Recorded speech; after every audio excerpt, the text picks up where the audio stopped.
announced a piece of good news for people that were worried that the Legends line was going to come to an end and that everything was going to 100% be the same on both sides of the ocean as it pertains to going into Power of the Primes and our Classics-esque kind of figures.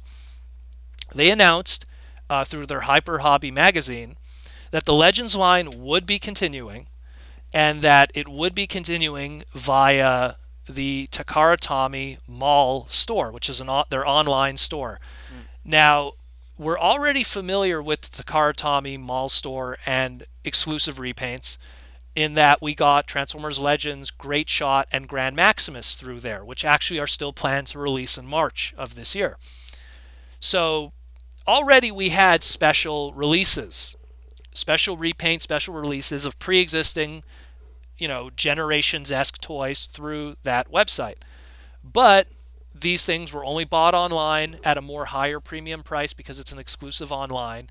And for people like us who have to buy through importing, it's also a double dipping on shipping.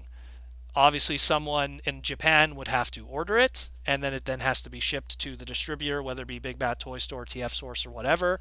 So that puts up the price a little bit, because you would have to have a Japanese address in order to get these otherwise. So the good news is it's not done. We might get a Buster and Hydra repaint through the Takara-Tomy Mall website.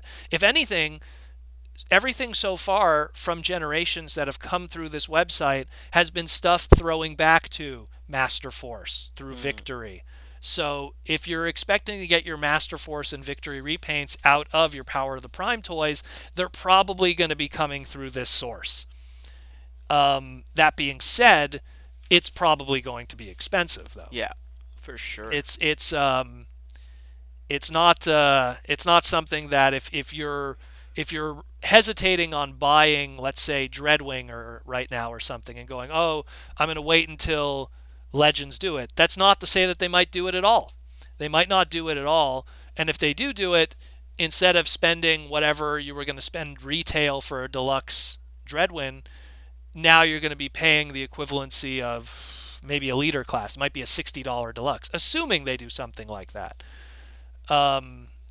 So keep that in mind. It's good news, at least, because one good thing with the Legends line also Sakamoto's comics and mangas will still survive. Yeah. They will keep trucking forward and exist through this medium, because it's the same thing. Like a lot of people assume that with the end of the Legends line would come the end of his fan-wanky amazing comics, but that's not the case. So it looks like it still will exist. It's just we don't know yet what will be coming, but it will be coming. And if I had to take a guess, like I said, a Buster and Hydra is one possibility. Maybe a 2-pack. I could see that existing. I already speculated stuff like maybe a Road Caesar in the future if you use very specific figures. It's hard to say, but all I know is we got something coming, and it's going to be expensive, but at least it will still exist.